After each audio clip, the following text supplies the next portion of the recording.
신청은 한 17분 정도 신청하셨는데, 예, 오고 계실 것 같아요. 그래서, 네, 들어오세요. 오늘 강의 원 제목은 이제 원화 그리기부터 그림책 만들기까지입니다. 강의를 준비하게 되면 제가 지금 그림책 만들기 관련해서 강의는 여러 차례 좀 했었어요. 지금 제가 그림책 만들기 관련해서 지금 책을 쓰고 있습니다. 그래서 이렇게 책을 쓰게 된 계기는 그림책 만들기 관련해가지고 대부분 이제 지금 뭐 학교나 학원이나 이런 다양한 곳에서 지금 그림책 만들기 강좌들이 많이 진행이 되고 있어요. 근데 대부분 컨텐츠 만드는 쪽에 그림책 만들기가 다 집중되어 있습니다.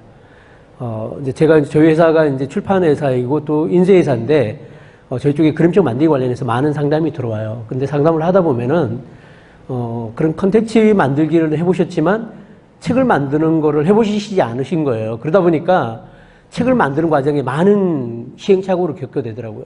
사실 컨텐츠를 만드는 과정에서부터 책을 만드는 걸 목적으로 만약에 교육이 이루어진다면은 그 결과물이 책으로 연결될 수 있도록 하는 방식으로 처음부터 기획이 돼야 되는데, 그걸 염두에 두지 않고 원화 그리기 컨텐츠에 집중하다 보니까 나중에 책을 만들려고 하는데 정작 책을 만들 수 있는 방식으로 원고가 제대로 되어 있지 않는 경우를 많이 경험을 했었고요.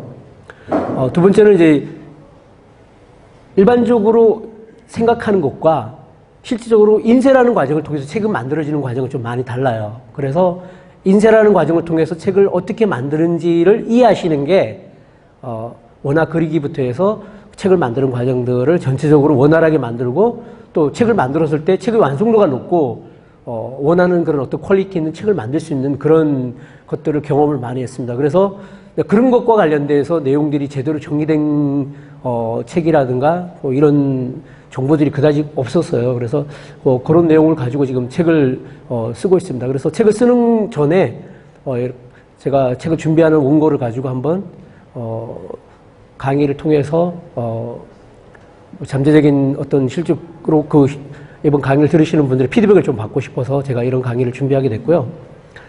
이 강의를 하는 이곳은 이제 사진 창고라고 그럽니다. 그래서 사진을 전문적으로 지금 보시는 것처럼 이건 이제 이 사진인데, 사진을 전문적으로 전시를 하고 있어요. 그래서 저는 그 사진 창고에 있는 밑에 있는 이 타마포토스가 이 사진 창고에 이런 활동을 하는 사진가들의 모임입니다. 거기서 저도 이제 활동을 하고 있고요. 그래서 앞으로 정기적으로 이제 이런 그 사진책 만들기, 사진 찍기 뭐 이런 관련해서 공개 강의를 해나가고 있고요. 현재도 지금 저 보시는 것처럼 인물 사진이나 이런 사진 코스를 강의를 하고 있어요. 그래서 제가 이번에 처음으로 먼저 강의를 출발하는 그런 차원에서 일단 그림책 만들기로 공개 강의를 하게 됐습니다.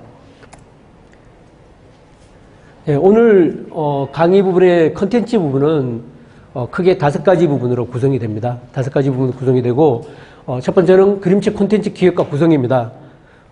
컨텐츠를 어떻게 제작할 것인가라는 세부적인 부분에 대한 거를 제가 오늘 말씀드리지는 않을 거예요. 오늘 시간은 제작 쪽과 관련된 쪽에 초점을 맞춰서 강의를 진행을 할 겁니다. 그래서 이 부분은 실질적으로 아이들을 대상으로 컨텐츠를 통해서 만들기를 하는 하나의 사례를 살펴보는 거로 대신할 겁니다. 두 번째, 그림 원화 그리기입니다.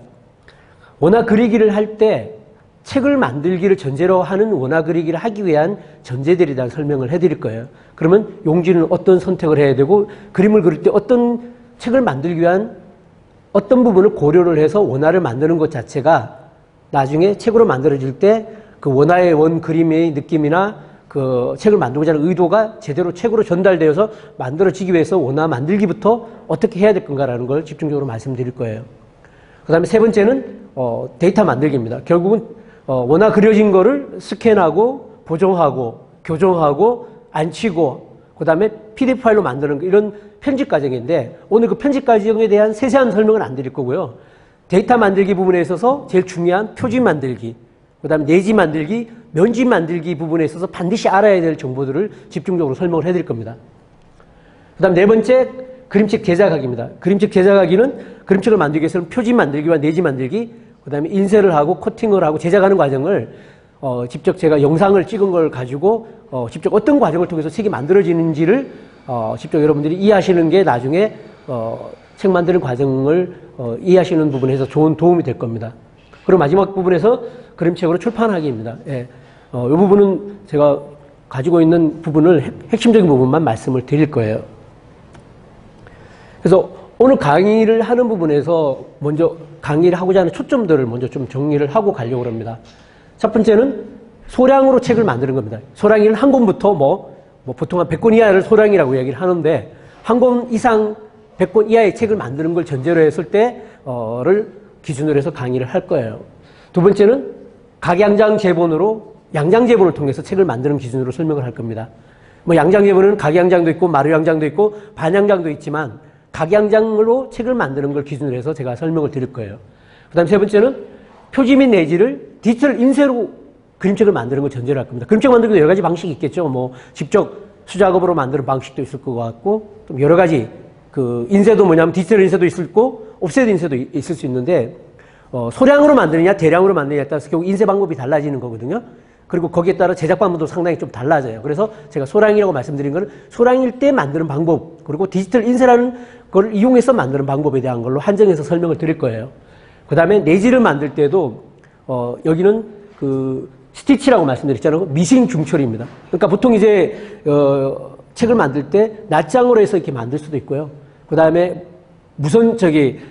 사철 제본이라 그래요. 실사자를 써서 실로 철한다는 걸 해서 사철 제본을 하는데, 이런 사철 제본이라는 거는 소량으로 만들 때는 불가능해요. 최소한 300권, 500권 이상 1000권, 2000권 될 때 그런 사철 제본이 되는데, 그 대신에 이제 소량으로 만들 때는 스티치라 그러는 거는 뭐냐면 미싱으로 갖고 사실은 사철을 대신하는 방식을 사철 제본이라 그래요. 그래서 그런 사철 제본 방식으로 만드는 걸 기준으로 설명을 드릴 겁니다. 그 다음에 마지막으로는 면지를 8P로 만들었을 때 기준으로 설명을 드릴 겁니다. 면지도 뒤에 가면 자세히 설명을 드리겠지만 면지 제작 방법에는 색지를 쓰는 방법이 있고요. 또 그 다음에 컬러 인쇄라는 방식이 있어요. 또는 앞에 2페이지, 뒤에 2페이지 4P로 하는 경우도 있고 앞에 4페이지, 뒤에 4페이지로 하는 그 경우도 있어요. 근데 제가 오늘 설명드린 거는 앞뒤 4페이지 기준으로 한 면지 제작을 기준으로 해서 설명을 드릴 거예요. 자, 그 다음에 이 강의에 도움이 되시는 분은 어떤 분을 대상으로 하고 생각을 하고 있냐면은 첫째, 자신의 아이들의 그림책을 만들어 주려고 싶어 하는 부모님들이 많이 계세요. 그래서 아이들이 그린 그림이나 글을 가지고 그림책을 만들어 주고 싶어 하시는 분이 계시고요. 두 번째는 학교나 학원에서 아이들의 창의력 과정을 통해 가지고 그림책 만들기 수업을 지금 많이 진행을 하고 있어요.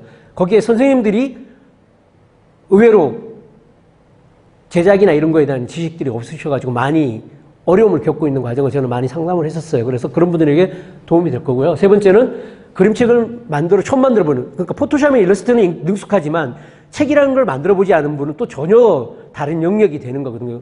그러니까 그런 분들이 인디자인을 오랫동안 쓰신 분들은 사실 어렵지 않아요. 인디자인을 가지고 책을 만들어 보신 분들은 어렵지 않는데 포토샵이나 일러스트를 써봤지만 정작 책을 만드는 걸 안 해보신 분들은 원고를 만들어 오셨는데 그 원고가 책이 전혀 맞지 않는 원고를 만들어 온 경우를 너무나 많이 봤어요. 그러니까 누구한테 부탁했어요. 전문가한테 부탁했는데 일러스트레이션을 하시는 분 또는 포토샵을 하시는 분들 원고를 부탁했는데 원고가 전혀 책을 만들 수 없는 원고로 만들어 온 경우를 많이 봤거든요. 그 다음에 더미북이나 포트폴리오를 경험하시는 예비 작가님들, 그 다음에 기타 하드커버 양장제본으로 사진책이나 그림책, 동화책을 만들고 싶은 분에게는 아마 큰 도움이 되실 겁니다. 자, 그럼 첫 번째 섹션부터 이야기를 하겠습니다.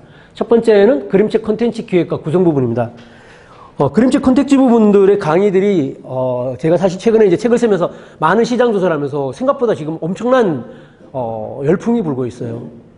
심지어는 학원에 체인점이 생겼고요. 학원에서 아이들의 그런 어떤 그림 그리기가 지금 거의 그림책 만들기로 필수적인 어떤 컨텐츠로 많이 이제 기본이 돼 있어요. 그래서 심지어 저런 걸 하는 체인점까지 생겼고요. 바퀴 달린 동화책이 가장 대표적으로 일찍 시작했는데 거기 말고 또 많은 체인점이 생길 정도로 학원에서 이미 저 작업을 하고 있고요. 그 다음에 학교에서 교육과정으로 창의력과 아이들의 어떤 자기개발 과정으로서 지금 그림책 만들기 교육이 상당히 진행이 되고 있어요. 그래서 이제 찾아보면은 제가 책들을 많이 찾아봤는데 그런 어떤 그 외에 사실은 이제 상상마당이라든가 아니면 한겨레 교육문화센터에 가게 되면은 전문 그림책 작가를 위한 과정들도 있어요. 사실 이제 제가 오늘 말씀드리고 있는 그런 전문 과정들의 작가를 대상으로 하는 건 아니고요. 학교나 학원에서 그렇게 만들어가는 과정을 한번 살펴보도록 하는 걸로 대신하겠습니다. 보통 이제 그림책 컨텐츠 만들기는 이런 과정을 통해서 만들어져요.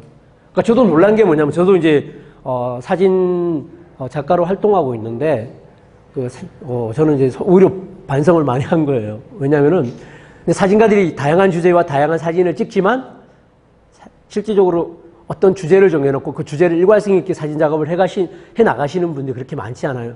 저도 사진집을 2권을 냈거든요. 근데 그 2권을 낼 때 사실 이제 돌이켜보면은 정말 이렇게 주제를 정하고 그 주제에 맞는 사진을 찍고 그 사진을 선별하고 그리고 그걸 구성을 해서 책을 만드는 과정에 사실은 많은 집중을 못했던 그런 사실이거든요. 근데 의외로 6, 7세 반 또는 초등학생 반인데 이 과정을 그대로 수업에 적용을 하고 있더라는 거죠. 그래서 역시 영상의 세대고 또 자기 생각을 잘 표현하는 지금 어린아이들이 저희들과는 다르구나라는 걸 아주 뼈저리게 깨달았습니다. 그래서 스스로들이 아이디어를 내고 그 아이디어를 통해서 주제를 정하고 그 다음 스토리를 정하고 스토리에 따른 캐릭터를 만들고 캐릭터가 되는 배경이 되는 배경을 정하고 이야기를 구성하고 이야기를 쓰고 거기에 따라서 뭐 덤비북은 안 만들지만 러프 스케치를 하고 그 다음에 실질적으로 원화를 그려가는 과정들 그런 과정들을 실질적으로 하고 있는데 그 사례를 한번 중심으로 한번 볼게요. 예, 지금 한 블로그에 제가 본 건데요. 첫 번째로 나오는 게 이제 그림책 만들기 1차에서 소개를 하는 부분이에요. 그래서 각자 자기가 좋아하는 그림책을 각 교육을 만들고요. 왜 그 그림책이 자기가 좋은지에 대한 발표를 해요. 그런 작업을 통해서 서로 이제 그림책을 가지고 이야기하는 그런 과정을 1차 과정으로 했고요. 2차 과정은 그 중에서 특별히 하나의 그림책 중에도 하나의 장면을 내가 왜 이 장면을 가장 인상 깊게 보느냐라는 거를 발표를 하는 거예요. 그러니까 이런 과정을 통해서 자기 아이디어를 만들고 자기가 그림책을 어떤 걸 그릴 건지에 대한 아이디어 발굴을 하는 그런 과정들을 거치는 겁니다. 그래서 이런 과정을 통해서 발표를 하고요. 그 다음에 3차 과정은 등장인물의 이름 짓기를 하는 거예요. 여기서는 심플하게 하기 위해서 종이를 적기를 해요. 그래서 그럼 사면이 나오게 만들고 그 사면에 등장인물의 주인공, 그 다음에 조력자, 그 다음에 방해꾼, 감독 이렇게 해서 이제 그 캐릭터를 만드는 거죠. 캐릭터를 설정을 하는 거예요. 그렇게 해서 아이들이 이렇게 캐릭터를 설정한 걸 보여주는 거고요. 그 다음에 이 캐릭터를 기반으로 해서 뭐냐면 이야기 뼈대를 만들어요. 뼈대를 그리는 거를 어떻게 하느냐. 이렇게 선을 줬을 때, 인생을 라이프 사이클로 했을 때, 플롯을 우리가 정할 때 그 곡선 자체가 아래로 내려가면 부정적인 상황이고 위쪽으로 올라가면 긍정적인 상황을 통해서 이야기를 꼭지를 만드는 거예요. 그렇게 해서 이렇게 꼭지를 정하는 겁니다. 아이들이 직접 꼭지를 정해서 이렇게 꼭지를 만들고 꼭지마다 그 이야기의 핵심적인 요소들을 전개하는 요소들을 이렇게 메모를 하는 거예요. 그리고 이렇게 만들어진 걸 기반으로 해서 이제 스토리를 쓰기 시작하는 거죠. 스토리를 이렇게 칸으로 된 공간에 그 꼭지별로 하나의 이야기들을 써나가기 시작하면서 이야기 전개를 써나갑니다. 이렇게. 그런 다음에 그 이야기에 맞게끔 출연하는 아까 설정한 캐릭터의 인물들을 자기가 그려보는 거예요. 이렇게 그려서 각각 그 캐릭터들을 이렇게 그리는 작업들을 합니다. 그런 다음에 그 이야기에 맞게끔 이제 그 그림 스케치를 하는 거죠. 스케치를 러프 스케치 이런 걸 보통 러프 스케치라고 하는데 러프 스케치를 아이들이 그림을 스케치를 하기 시작하는 거죠. 그리고 그 그림을 가지고 이제 원화를 그리는 작업을 하고요. 그래서 러프 스케치를 기준으로 해서 원화를 그리는 작업을 하고 거기에 채색을 하는 작업을 하는 겁니다. 다음에 그리고 제목을 정하는 작업을 서로 하고요. 그 다음에 표지 만들기를 합니다. 표지 만들기 작업을 해서 이렇게 해서 표지 만들기를 하고 이렇게 된 걸 가지고 책을 완성을 하는 관계예요. 그러니까 뭐 간략하게 살펴봤지만 이런 형태를 통해 가지고 지금 컨텐츠를 만들고 책을 만들 수 있는 원화의 그리기까지의 전개들이 되는데 저희 쪽에 책을 의뢰오는 학교나 학원 쪽에 많은 그런 것들이 있는데 사실 구분이 저 같은 경우 딱 같아요. 선생님들이 다 해준 곳이 있고요. 부모님들한테 보여주기 위해서 선생님들이 다 하고 아이들은 색칠만 하게 한 그런 게 있는 반면에 어떤 곳은 정말 아이들의 그 감성들과 생각들이 고스란히 담겨있는 책들이 있어요. 저는 그런 책 보면서 전율이 일어나더라고요. 사실은 표지부터 해서 내지까지의 그 아이들의 생각과 그 감성들과 느낌들이 그림책에 그냥 담겨 있는 거죠. 저는 그런 과정들이 이 컨텐츠 만드는 과정에 잘 담겨지는 것들이 중요하고요. 제가 자료를 많이 찾아봤는데 저런 거에 대한 프로그램을 제대로 잘 만들어서 운용하는 곳이 있어요. 그 대표적인 곳이 이제 그 국제 사회에 그 동화책을 만들어주는 그런 것을 하는 업체가 있어요. 인터내셔널 북이라고 그래서 아마 찾아보시면 있어요. 그 업체에서 그런 프로그램을 만들어서 잘 운영을 하고 있더라고요. 그리고 저도 이제 향후로는 이제 강의는 책 만들기뿐만 아니라 저기 컨텐츠 만들기 쪽에도 좀 강의를 할 그런 목표를 두고 있습니다. 이와 같은 컨텐츠 제작하는 과정들이 있는데, 그러니까 여러분 지금 조금 전에 블로그를 통해서 보셨지만 사실 저런 과정을 통해서 하게 되면은 책 만들기 할 때 고생을 많이 해요. 지금 책 만들기 부분에 고려해야 될 요소들을 사실 고려하지 않는 요소들이 꽤 있거든요. 그러니까 가장 컨텐츠 부분에서 책 만들기하고 직접적인 관계가 시작되는 부분이 어디냐 하면 바로 원화 그리기 단계부터가 시작이 돼요. 그러니까 원화 그리기 단계부터 원화 그리는 용지의 사이즈부터 책을 만드는 거와 맞춰서 준비를 사실 하면은 나중에 후속 작업들이 훨씬 쉬워져요. 그래서 그런 면에서 제가 원화 그리기부터 책 만들기까지라고 제목을 정한 겁니다. 자, 원화 그리기와 그림책 만들기의 관계 부분입니다. 첫 번째가 그림책 제본 방식에 따라 원화 그리기가 달라진다. 그래서 수작업으로 직접 책을 만드는 과정을 하는 것도 있더라고요. 그러니까 뭐 어렵지 않아요. 사실 이제 뭐 한 권을 그냥 내가 그린 거를 가지고 수작업으로 만들기 하기 위해서 그렇게 제본하는 것 자체 방식들이 그렇게 어렵진 않아요. 그걸 전제로 해서 만들 수도 있거든요. 그런 방식. 또는 무선제본. 무선제본이라는 건 우리가 보통 책을 사봤을 때 소설책이나 이런 것들이 무선제본이라고 그래요. 무선제본이라고 그래서, 책 표지가 있고 안에 이제 바로 연결되는 것들을 무선제본이라고 보통 그럽니다. 그 다음에 반양장 제본은 뭐냐면은 겉은 책처럼 되어 있는데 안쪽에는 이제,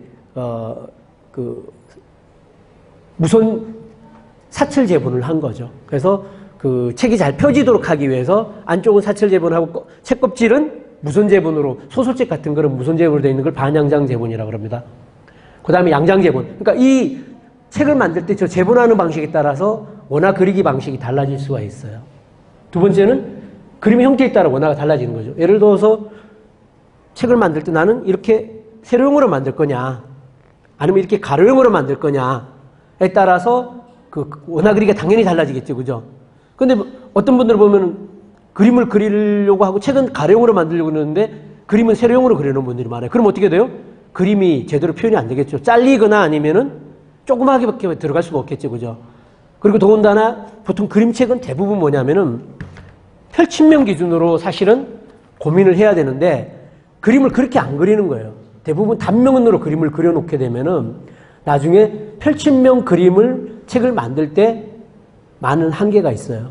자, 그런 것처럼 이렇게 세로형으로 할 거냐 아니면 이렇게 정사각형으로 할 거냐에 따라서 그림 원화를 그리는 방식이 달라지겠죠. 그죠? 그 다음에 그림책 원화 페이지 변화입니다.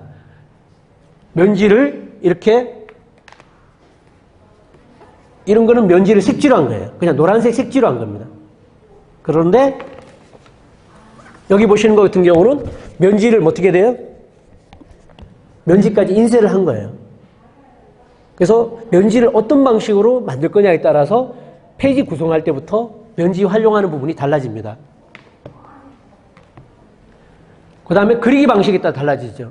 그러니까 그림을 그릴 때 예를 들어서 펼침면에 그림을 이렇게 전체적으로 그림을 가져갈 건지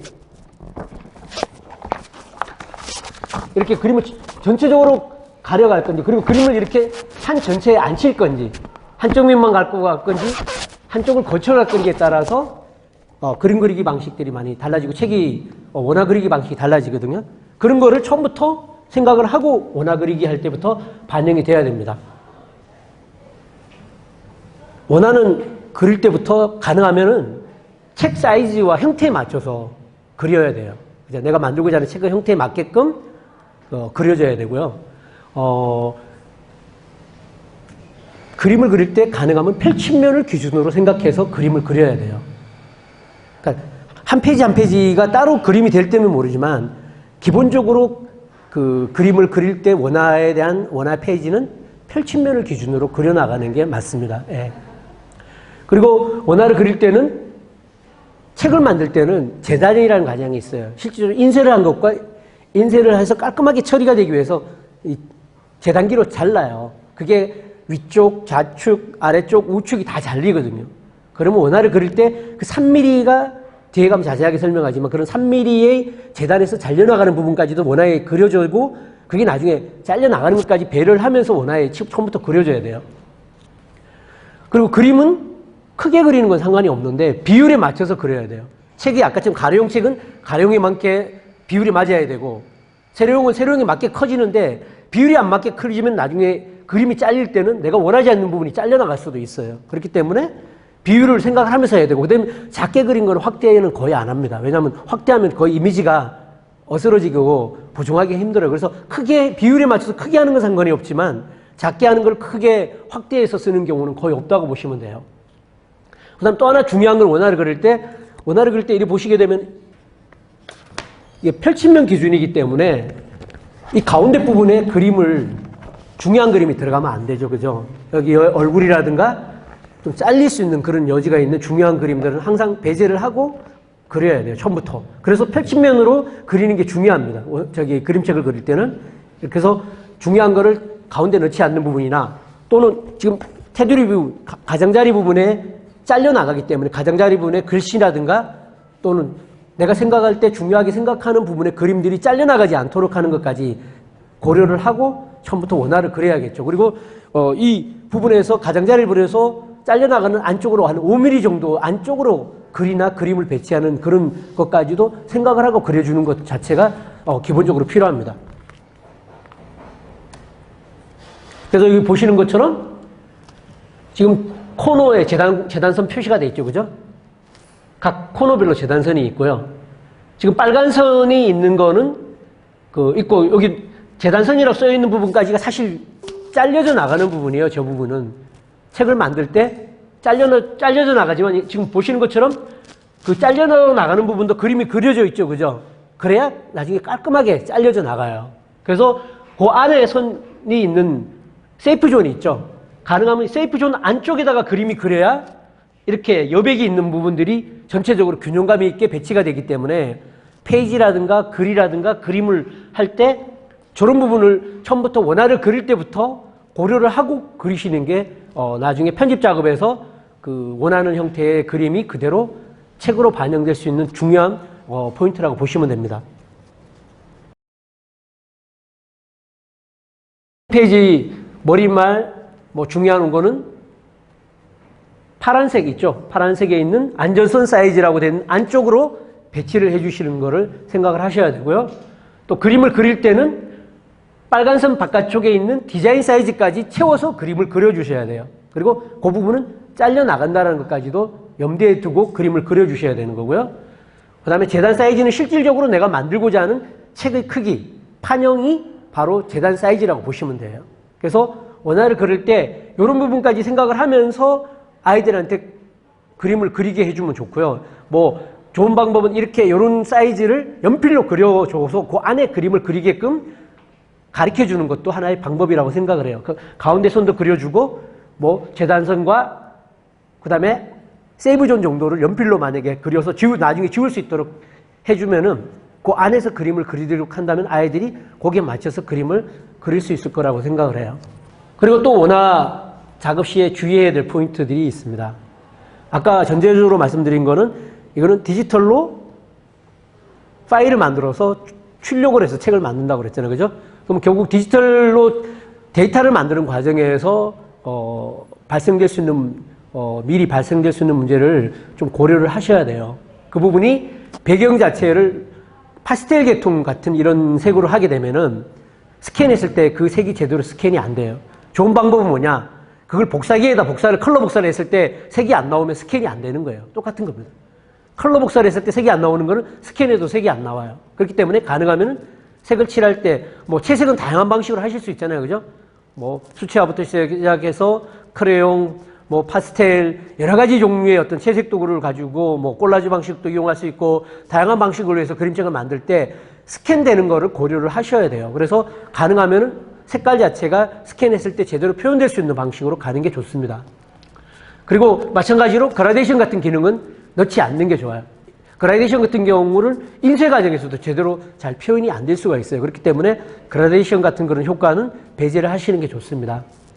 그 다음에 색을 칠할 때 이런 금색이나 은색이나 형광색 같은 경우는 디지털 인쇄할 때 인쇄 표현이 안 돼요. 그건 별색이라고 그래가지고 별도로 인쇄를 첨부를 해야 되는 거예요. 그래서 옵셋 인쇄 때에도 저거는 우리가 CMYK라는 4가지 색깔을 섞어서 표현할 때 표현이 안 됩니다. 그렇기 때문에 이 부분 금색, 은색, 형광색 같은 거는 채색을 하시더라도 나중에 디지털 인쇄 과정에서 표현이 안 돼요. 그런 점도 좀 유의를 하셔야 되고요. 또 하나는 이제 원화를 그릴 때 사용하는 용지입니다. 이제 스캔을 하게 되면은 일본적인 캔티지는 뭐냐면 약간 도들도들한 부분이 있어가지고 스캔을 하게 되면 그게 약간 음영이 반영이 되는 경우가 있어요. 그래서 아이들 걸 그냥 그 느낌 그대로 하겠다고 그랬을 땐 상관이 없지만 좀 더 이렇게 화질이 깔끔한 것을 원해서 제작을 하고 싶을 때는 이런 그림자로 나타나는 것보다는 캔티지보다는 이런 매티지라는 용지가 있어요. 그래서 그런 거를 활용하시는 것도 하나의 좋은 방법이라고 보시면 됩니다. 그리고 또 하나는 원화를 그릴 때 원화에다가 직접 원고까지 쓰게 하는 경우가 있어요. 근데 그 스캔을 하게 되면은 원고가 제대로 안 보여요. 그리고 그 원고만 글씨가 잘 보이게끔 진하게 할 수가 없어요. 그러려면 많은 작업이 들어가야 돼요. 그러면 원고의 글씨를 포기하든지 그렇기 때문에 원고는 원화를 그릴 때 원고가 들어갈 부분에 대한 것만 인지를 하고 원고는 따로 입력을 해서 집어넣는 방식으로 꼭 하시는 게 좋습니다. 그리고 아이들 아까 하는 것처럼 봤지만 그래서 러프 스케치가 중요한 거예요. 스케치 과정에서 글이 들어갈 위치나 글이 들어갈 타입 같은 경우를 표시를 해두는 거고 그렇게 해두면은 나중에 편집 과정에서 그 내용을 어떻게 할 것인가라는 걸 반영할 수 있으니까 그런 표시 작업을 해두시는 게 도움이 되고요. 그 다음에 컬러로 면지를 제작할 시에 면지의 원화 작업입니다. 보통 앞쪽 4페이지, 뒤쪽 4페이지로 인쇄를 작업할 경우인데 요 부분 뒷부분에 가서 좀 자세하게 설명을 드리겠지만 색지로 했을 때와 컬러로 했을 때 면지 마지막 페이지와 내지 첫 번째 페이지, 보통 우리가 내지 속표지라고 그러기도 하고 도비라라고 그러기도 합니다. 전문 용어로는. 그 페이지를 어떻게 구성할 건가? 아니면 내지의 마지막 페이지, 보통 32페이지라면 32페이지와 면지 5페이지를 어떻게 할 거냐라는 것들을 처음부터 방향을 잡아서 원화 그리기에 그게 반영이 되는 게 좋아요. 예를 들어서 요거 같은 경우는 마지막 면지가 뭐냐면 그림으로 그려져 있는 거죠. 그죠? 마지막 페이지가. 그죠? 그리고 그 앞 페이지도 뭐냐면은 하나의 그림으로 되어 있는 거죠. 요까지는 내지의 마지막 페이지인 거고요. 여기는 면지의 시작 페이지예요. 그러면 이 페이지에 그림이 이렇게 들어가는 걸 어떻게 해야 돼요? 원화 그리는 단계부터 거기 맞춰서 그려야 되는 거죠. 그죠? 그렇게 페이지를 맞춰서 아예 내지 마지막 페이지와 면지 시작 페이지, 뒤쪽에 있는 면지 시작 페이지를 이렇게 그림으로 처음부터 원화에 반영이 돼야 되는 거예요. 그래서 그런 것까지 생각을 하시면서 면지를 어떻게 만드느냐에 따라서 면지 구성하는 방식에 따른 원화 그리기에 대한 것도 처음부터 고민을 하셔갖고 출발하셔야 됩니다. 원화 작업할 때, 원화 작업을 할 때 몇 페이지의 작업을 해야 될 것인가라는 부분이에요. 그래서 아까 제가 말씀드렸잖아요. 그죠? 그림책을, 내지를 스티치, 미신 중철 방식으로 할 때 본문 페이지가 몇 페이지를 그려야 될 것이냐. 그러면 결국 아이들한테 그림 그리기를 할 때 그 페이지 수를 알려주고 그 그림의 형태와 정해줘야 될 거 아니에요. 그죠? 그랬을 때 그런 부분들이 기준이 되는 거라고 보시면 돼요. 자, 중철이라는 거는 종이를 반으로 접어서 안에다가 철을 하는 거니까 한 번 접으면 기본 4페이지가 나오겠죠. 그죠? 2장 하면 8페이지, 4배수로 나가요. 이걸 고려를 안 하고 그림을 그려서 뒤쪽에 백지가 남는 경우가 의외로 많아요. 그래서 처음부터 4배수로 나가는 그림을 채우는 것까지 생각을 하셔야 되고요. 그리고 또 면지하고 연결되는 것까지도 생각을 하셔서 페이지 구성을 생각을 하셔야 됩니다. 그래서 4, 8, 12, 16, 20, 24, 28, 32페이지로 해주셔야 되고요. 가장 많이 쓰는 페이지 형태는 16페이지를 하거나 24페이지를 하거나 32페이지로 많이 한다고 보시면 돼요. 그리고 면지는 앞쪽에 4페이지, 뒤에 4페이지, 총 8페이지가 들어가고요. 면지는 색지를 사용할 수도 있고 흑백 또는 컬러, 인쇄로 사용할 수도 있습니다. 근데 뭐 뒤에 가면 다시 한번 설명을 드리겠지만 면지는 앞에 첫 번째 페이지와 끝에 페이지는 어떻게 돼요? 하드커버 표지하고 접착이 돼요. 그것까지 다 포함이 되는 거, 페이지 수에 포함이 되는 겁니다. 네. 그래서 내가 아이들한테 원화를 그리게 할 때 몇 장을 어떻게 그려야 할 것인가라는 거를 밑에 보시는 방식으로 계산이 돼요. 예를 들어서 16페이지를 할 때는 속표지 1페이지, 그 다음 펼치면 페이지 7페이지, 끝페이지 1페이지 이렇게 원화를 그리게 해야 돼요. 그죠? 그 다음에 24페이지는 이렇게 해야 되고 32페이지 이렇게 해야 됩니다. 근데 여기서 하나 변수는 뭐다? 자, 하드커버를 면지를 컬러로 할 거냐 아니면은 인쇄를 할 거냐에 따라서 저 끝에 있는 페이지가 변할 수 있겠죠. 예를 들어서 끝에 있는 페이지가 면지하고 같이 그림으로 연결된 그림을 그린다면은 저기 한 페이지가 더 한쪽이 아니라 펼친면이 되겠죠. 그죠? 그런 것까지도 처음부터 생각을 하시면은 좀 더 완성도 있는 책을 만들 수 있어요. 제가 이게 쭉 설명드렸던 지금 이 원화 작업에서의 페이지 구성하는 방법은 다른데 어디 군데 찾아봐도 정보가 없어요. 제가 열심히 찾고 공부해서 정보들을 정리한 겁니다. 그래서 제가 이번에 책 출간하는 데 부분에서 되게 중심적으로 설명을 하는 그 부분의 하나의 정보들입니다. 원화 그리기 사이즈 용지는 어떻게 해야 되느냐? 기본적으로 책을 만들고자 할 때, 아까 책을 만들고자 하는 거는 재단 사이즈 안에 들어가는 실제 책 사이즈잖아요. 우리가 일반적으로 말하는 A4, 그 다음에 뭐 A5, B4 같은 이런 책의 사이즈라고 이야기할 때 실질적으로 원하는 그보다 그림 그리는 사이즈가 더 늘어나야 돼요. 이것처럼 상, 하, 좌우 3mm씩 더 커진 사이즈로 원화를 그리게끔 종이가 마련돼야 사실은 맞아요.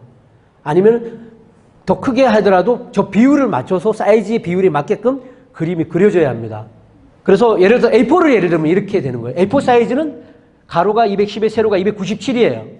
근데 원화를 그릴 때는 A4를 두 개 펼치게 되면은 우리가 일반적으로 하기는 A3 사이즈가 돼요. 그럼 A3 사이즈에 그냥 그리면 되냐? 그렇지 않은 거죠. A3보다 더 키운 426의 303 사이즈에다가 원화를 그리셔야 돼요.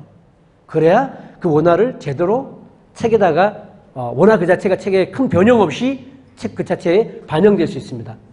화면을 보시게 되면은 A4 사이즈 안에 A4의 펼친면이 A3면 상하, 좌우에 3mm씩을 더 키운 사이즈를 원화 그리기 용지로 사용하셔야 된다는 겁니다. 그래서 그림을 그렸을 때 이렇게 되는 거죠. 그림을 실제적으로 그렸을 때는 빨간 선이 있는 부분들이 재단선이에요. 그러면 재단선 바깥에 있는 3mm가 다 포함된 형태 안에다가 그림을 이렇게 그려주셔야 되고요.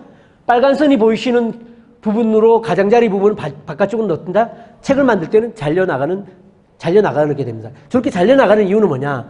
저 부분을 안쪽으로 하게 되면 하얀 선이 남게 돼요, 사실은. 그러면 되게 책이 완성도가 떨어져 보입니다. 그래서 아예 저렇게 쳐버려야 책이 가장자리가 깔끔하게 마무리가 되거든요. 그래서 반드시 책을 정상적으로 인쇄를 하고 제작하는 단계에는 반드시 저런 형태로 재단을 다 하게 돼 있어요. 그래서 파일을 줄 때도 저걸 다 반영해서 주지 않으면 계속 파일이 그쪽에서 되돌려주고 반영해서 달라고 그래요. 그래서 그런 부분들을 인쇄를 안 해보신 분들이 이 부분을 전혀 고려를 하지 않기 때문에 파일을 만드는 과정이나 제작하는 과정에 많은 시행착오를 겪게 돼요. 앞에 설명드렸던 부분을 이제 그러면 직접 페이지의 어떤 형태를 한번 이해를 하시면 되는 겁니다. 16페이지를 기준으로 했을 때입니다. 16페이지를 했을 때 16페이지 네이지 같은 경우는 속페이지 1페이지 플러스 펼친면, 칠면, 끝면이 있어요. 근데 면지가 구성이 될 때 아까처럼 변수가 있다고 그랬죠. 그죠? 그냥 색지로 쓰게 되면 어떻게 돼요?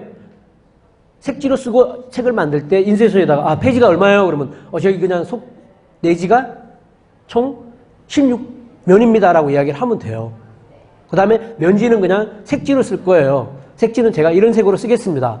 사실 그림책의 되게 중요한 부분들이 많아야 32페이지, 뭐 40페이지 정도까지 면지까지 포함해서 그렇잖아요. 그럼 그림책이라는 거는 표지부터 시작해서 면지, 속표지, 내지, 그 다음에 다시 뒤쪽에 면지, 표지, 뒤까지가 다 이야기인 거예요, 사실은. 그 모든 게 어떻게 돼요?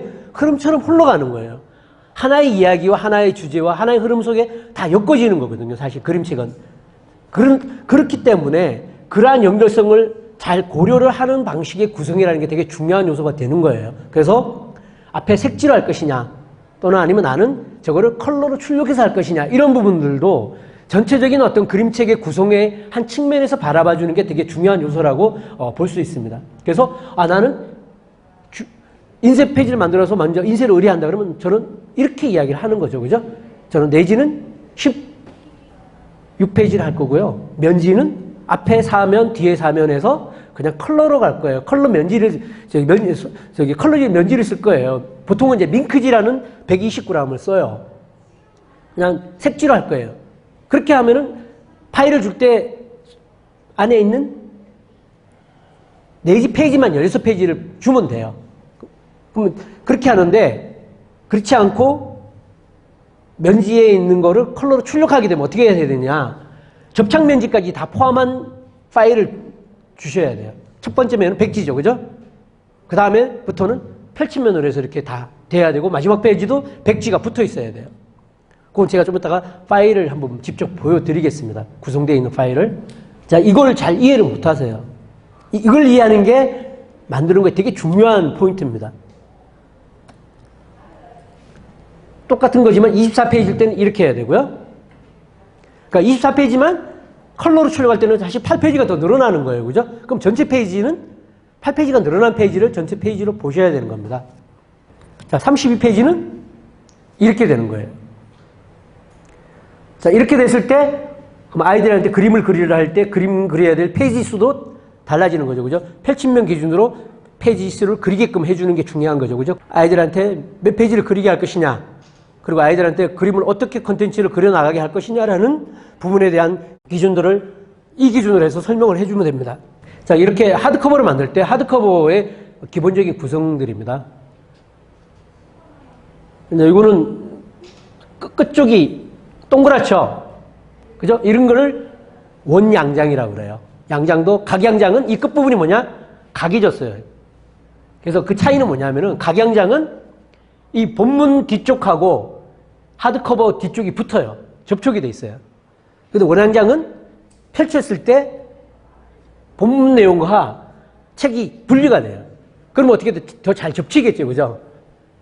그래서 그렇게 하는 거는 이렇게 페이지 수가 많을 때는 원양장을 하는데 각양장에 비해서 원양장이 한 20% 더 비싸요. 가격 자체가. 그리고 이런 방식의 양장은 대량으로밖에 안 돼요. 원양장 같은 경우는 대량으로 제작할 때만 원양장이 가능합니다.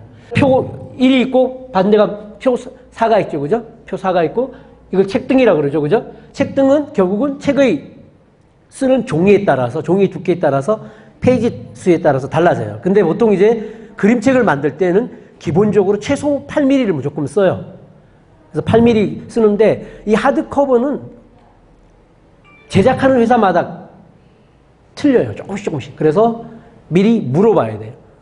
책이, 종이는 어떤 걸 쓰려고 그러고 몇 페이지 정도를 그래서 어떤 제본 방식으로 내지를 하려고 그러는데 세네카라고 그럽니다. 전문용어로. 책등은 몇 미리로 해야 됩니까? 라고 물어보는 것 자체가 꼭 필요해요. 왜냐면 이거는 만드는 업체마다 그 만드는 사람들의 방식이 조금 다르기 때문에 기준들이 다 달라요. 근데 큰 차이는 나지 않지만 조금이지만 변화들이 있기 때문에 꼭 확인을 하셔야 됩니다. 그리고 첫 카바 같은 경우는 하는 경우도 있고 안 하는 경우도 있고요. 그 다음에 이 책 표지 같은 경우는 대부분이 뭐냐면 이제 인쇄를 해서 지금은 많이 사용해요. 근데 좀 고급지게 하려고 그러면은 천이나 뭐 아니면 뭐 이런 세미 가죽이나 이런 거 쓰는데 소량으로 만들 때는 그렇게 하기 힘들어요. 왜냐하면은 소량으로 그렇게 하려면은 일단 인쇄소 자체에서 그런 재질을 갖고 있지 않고요.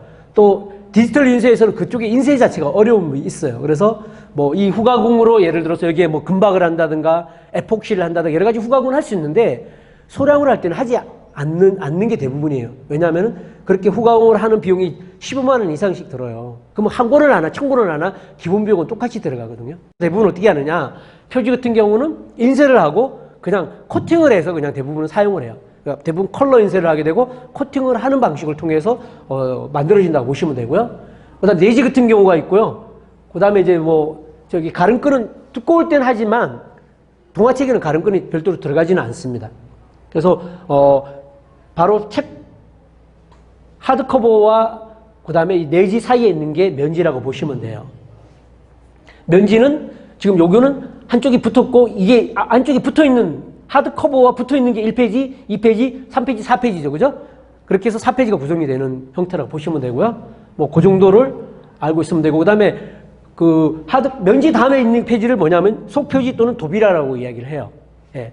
그거는 뭐 보통 이제 인쇄 쪽에서는 용어를 도비라는 용어를 대부분 보통으로 많이 쓰고 책등은 뭐냐면은 세네카라는 형태로 이야기를 많이 하는데 뭐 업종에 있는 사람들이 바꾸지를 않더라고요.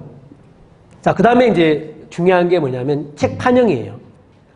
그래서 책 판형을 이야기를 할 때 우리가 일반적으로 쓰는 용어들이 있어요. 뭐 A4, A5, B4 뭐 이런 용어하고 인쇄에서 쓰는 용어가 달라요. 그게는 이제 규격 자체가 좀 달라요. 왜 그러냐면은 우리가 A4 사이즈라 그러면 인쇄할 때는 실제로 A4 사이즈로 인쇄를 하면 안 되거든요. 아까 보신 것처럼 그런 여백이 들어가야 하잖아요. 그죠? 그 다음에 인쇄에 대한 가장 큰 차이가 뭐냐면은 가정용 프린터를 쓰잖아요. 그죠?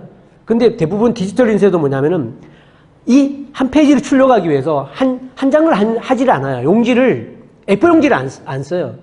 최소 작은 용지가 뭐 사절지라고 그래서 A3보다 더 큰 용지를 쓰거든요. 거기에 A4를 두 판을 앉혀서 인쇄를 하거든요. 그렇기 때문에 그다음에 재단할 때 여백도 들어가야 되고 또 기계가 물고 들어가면서 확보해야 돼. 인쇄가 되지 않는 영역도 포함이 돼야 돼요. 그래서 우리가 일반적으로 쓰는 A4, B4, 뭐 A3 같은 용지보다 여기서 나오는 이런 이름들이 있죠. 뭐 국판, 신국판, 크라운판이라는 거는 그런 여백까지가 다 포함된 사이즈의 용지. 그러니까 인쇄용 용지는 좀 개념이 다르다고 보시면 돼요. 그리고 사이즈 치수도 달라요. 왜? 그런 재단 여백뿐만 아니라 이런 공간들을 다 반영을 하기 때문에 그렇다고 보시면 돼요. 자, 그래서 주로 많이 쓰는 게 뭐냐면 세로형이 있고 가로형이 있다 그랬죠. 그죠? 근데 가로형을 하면은 비용이 20% 정도 더 추가가 돼요. 왜 그러냐면은 자, 이렇게 세로형으로 했을 때 용지를 인쇄할 수 있는 것과 가로형으로 인쇄하게 될 때 어떻게 돼요? 가로형이 훨씬 길어지겠죠. 그죠? 그러면은 용지 효율이 떨어지는 거예요. 얘를 갖고 두 판을 앉힐 수 있는 건데 가로형은 한 판밖에 못 앉히는 거예요. 그러니까 용지비가 올라가는 거예요. 그래서 그런 형태가 있기 때문에 가로형이 더 비싸요. 세로형보다. 그리고 똑같은 거지만 세로형에 비해서 가로형은 더 비싸다는 거를 아시면 되고요. 그 다음에 정사각형은 기본적으로 가격이 어떻게 달라지냐 하면은 A5 사이즈 있죠. A5 사이즈보다 작은 거는 가격이 다 똑같아요. 우리가 이제 생각할 때는 적어지면 가격이 좀 싸지겠죠. 그렇지 않은 거죠. 왜냐면 어차피 종이 한 장은 똑같이 비용이 들어가는 거예요. 특히 디지털 같은 경우는 가격 책정을 종이 아까 사절지라고 그랬잖아요. 그죠? 기본이 무조건 사절지 한 장인 거예요. 거기에 조그만 걸 하나를 얹든 아니면 큰 걸 네 판을 안 치든 A5를 네 판을 안 치든 똑같이 한 장의 인쇄비를 받는 거예요. 용지비도 똑같이 들어가요. 자, 그러니까 왜 용지가 작아지면은 비용이 절감돼야 되는데 왜 안 싸져요? 라는 건 인쇄를 잘 몰라서 그런 거고요. 조그만 걸 하나를 만드나 A4 하나를 만드는 거나 A5 하나를 만드는 거나 똑같은 용지와 똑같은 인쇄비가 차지가 되는 거예요. 그러니까 디지털에서는 인쇄비가 뭐냐? 한 장 나갈 때마다 카운트가 되는 거거든요. 비용 자체가. 그렇기 때문에 용지와 인쇄비가 동일하게 들어간다고 보시면 돼요. 그렇기 때문에 A5보다 작아지는 사이즈는 가격이 똑같아요. 그럼 A5에서 가로형은 커지면 안 되지만 가로 세로 더 적어지는 건 상관이 없어요. 그리고 정사각형으로 되는 건 상관이 없어요. 자, A5보다 2, 3mm만 더 올라가도 2mm만 더 올라가도 가격이 A4 가격으로 올라갑니다. 그래서 그거는 왜 그러냐면 그 여백하고 이런 것들 때문에 그 이상 되면은 그 용지를 쓰지 못하는 거예요. 그러면 그 이상의 크기의 용지를 써야 되는 거예요. 그렇기 때문에 A5보다 커지면은 그다음부터 A4 용지 가격이 적용이 돼요. 그 다음에 A4 용지보다 더 커지면 어떻게 된다? B4 용지 가격이 적용이 돼요. 그런 것처럼 어떤 기준치가 있는 것들이 있거든요. 크게 보면 이 세 개의 기준치에 따라서 가격이 달라진다고 보시면 돼요. 그래서 내가 판형을 정할 때 나는 판형을 마음대로 하고 싶어 이런 것들이 있을 수 있지만 옵셋 인쇄 같은 경우는 좀 판형이 좀 자유로워요. 왜냐하면 전지를 쓰기 때문에 전지 같은 경우는 지금 앉아있는 여러분들 책상 이걸 한 2개 합친 거 정도보다 좀 더 큰 용지를 쓰거든요. 근데 디지털 용지는 그렇게 인쇄가 많이 되질 않아요. 그래서 디지털 인쇄기 자체는 가로, 세로 간에 최대한 할 수 있는 사이즈가 정해져 있어요. 그래서 책을 크게 할 때는 미리 확인을 하셔야 돼요. 이런 인쇄가 가능하냐. 내가 크게 하고 싶다고 무조건 할 수 있는 게 아니고 그만큼 거기에 따른 비용이 엄청 업되는 경우가 생기거든요.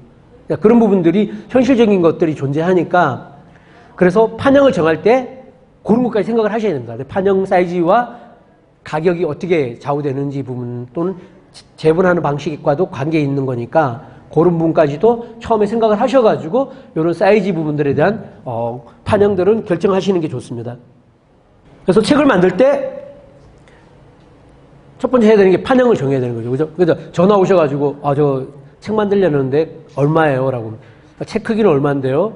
이게 이제 다시 하나씩 물어야 되는 거거든요. 그럼 책을 최소한 만들겠다 그러면 여기 지금 제가 알려준 기본 사양, 표지 사양, 내지 사양은 나름대로 정의를 하셔야 돼요. 그래서 첫 번째 기본 사양입니다. 책 판형을 정하셔야 되는 거죠. 가룡을 할 건지 세로용을 할 건지 사이즈는 A4 사이즈 기반으로 할 건지 A5 사이즈 기반으로 할 건지 A4 이상으로 할 건지 그 다음에 직사각형으로 할 건지 이런 거에 대한 거를 기본적으로 정하셔야 되는 거죠. 그리고 그 사이즈에 대한 기본적인 걸 정하셔야 되고 그 다음에 페이지 수 나는 8페이지를 할 거냐 24페이지를 할 거냐 32페이지를 할 것이냐 페이지를 정해야 되겠죠. 그죠? 그 다음 제작 부수도 한 부부터도 가능해요. 이거 동화책 같은 경우는. 근데 실제로 물어보시는 게 좋아요. 한 부 할 때와 두 부 할 때 몇 부에 따라 가격이 카운트가 내려가는 경우가 가격이 많이 달라요. 그래서 가격을 한번 물어보시고 몇 부 하시는 게 좋을 건지는 결정을 하시는 게 좋고요. 어차피 인쇄는 대부분 디지털 인쇄로 하셔야 됩니다. 소량은. 그 다음 두 번째는 표지 사양이에요. 표지는 나는 어떻게 만들 것이냐. 그래서 보통 표지 용지는 지금 이거 같은 경우는 표지 용지를 인쇄를 한 거고요. 150g 아트지를 썼어요.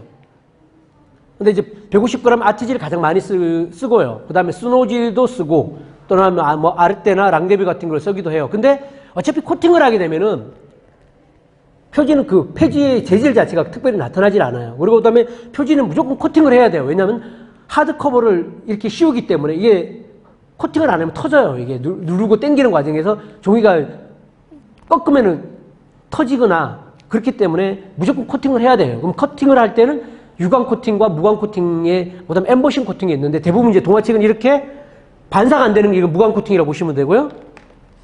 얘처럼 반사가 되는 건 유광 코팅이라고 보시면 돼요. 그다음에 엠보싱 코팅이라는 건 약간 도돌도돌한 느낌의 어떤 느낌을 주는데 동화책은 이렇게 유광 코팅을 많이 하는 경우가 많아요. 뭐 가격 차이는 얼마 나지는 않아요. 100원 차이가 납니다. 무광 코팅을 하냐 유광 코팅을 하냐 코팅을 하는데 100원 정도밖에 차이가 안 나요. 그리고 소량으로 만들기 때문에 사실은 종이를 비싼 걸 쓰나 싼 걸 쓰나 큰 차이가 없어요. 대부분이 뭐냐면 수작업으로 사람이 손으로 대부분 작업을 하기 때문에 대부분 인건비가 많이 들어간다고 보면 돼요. 그 다음에 인쇄는 흑백으로 할 거냐 컬러로 할 거냐 아니면 표지는 뭐 무조건 다 하드커버를 하게 되면 단면으로 할 수밖에 없죠. 한 면은 다 그걸 사바리를 해야 되기 때문에 사바리라는 거는 뒤에 가서 다시 한번 설명을 드릴 거고요. 재봉장식은 아까 각양장으로 이런 건 대부분 동화책은 각양장 방식으로 된다고 보시면 돼요. 각이졌죠, 그죠? 이렇게 각이적 방식이 다 각양장이라고 보시면 돼요. 그 다음에 코팅은 조금 전에 설명드렸던 방식이고 이런 것들에 대한 기본적인 거를 어떻게 할 건지를 정하는 게 책 제작이 가장 기본적으로 하셔야 되는 거고요. 그 다음 내지 같은 경우는 보통 100에서 130g 정도를 많이 써요. 가장 많이 쓰는 게 130g을 많이 써요. 용지 같은 경우는.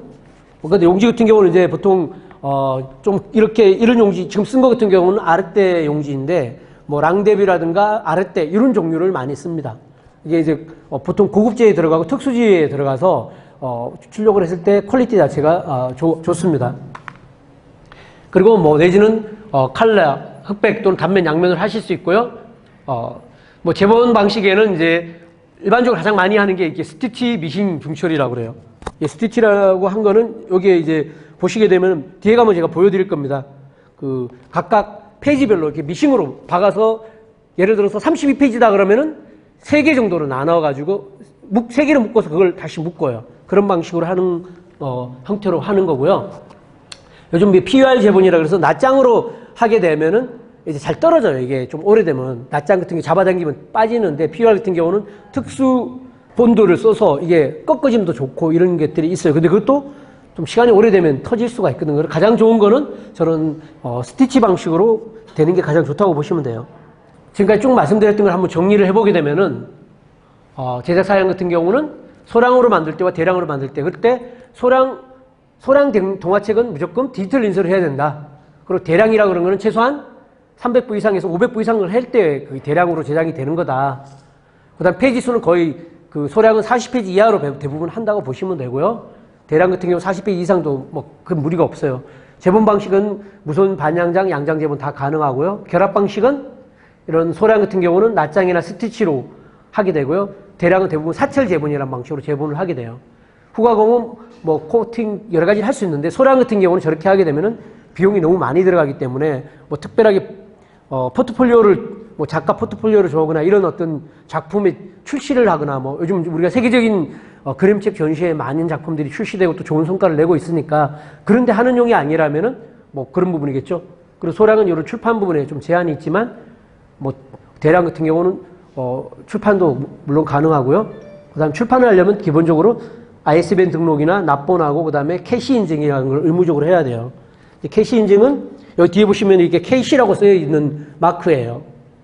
이 마크는 출판 원래 인증을 받으려고 그러면은 한 3, 40만 원 인증비를 줘야 돼요. 이 책을 보내주면 거기서 이제 아이들의 안전을 위해서 이 책에 들어가 있는 인쇄, 코팅지, 종이, 잉크 이 유해성 평가를 다 하는 거예요. 그렇게 해서 아이들한테 유해성이 없다라고 판결되면은 캐시 마크를 쓰도록 해주는데 사실 책을 만드는데 그렇게 하면 돈이 너무 들어가잖아요. 그래서 예외 조항을 주셔가지고 인쇄하는 업체에서 이 코팅, 종이 인쇄에 관한 시험 인증서를 갖고 있으면은 그래서 물어봐야 돼요. 내가 출판을 하려고 캐시 인증을 받으려고 그러면 거기 시험 인증서로 캐시 인증 지원되나요? 물어보셔야 돼요. 그러면 지원해 준다면은 따로 제가 인증을 안 받아도 인증 마크를 써도 됩니다. 그래서 그렇게 했을 때는 출판을 가고자 할 때 무조건 캐시 인증 마크가 없으면은 서점에서 책을 안 받아줘요. 그렇기 때문에 캐시 인증은 반드시 받아야 되고요. 또한 출판을 하려면 ISBN 등록을 해야 됩니다. ISBN은 그 도서에 등록을 하고 관리하는 기준이거든요. 이거 국제적 표준 기준이기 때문에 이 마크도 받으셔야 되고 내가 내 출판사 이름으로 직접 하면은 출판사를 등록을 하셔가지고 그걸 가지고 ISBN을 따로 받으셔야 되고요. 아니면 인쇄소에서 ISBN 등록을 대행해 주기도 해요. 그러니까 그런 거는 확인을 해서 해보시면 됩니다.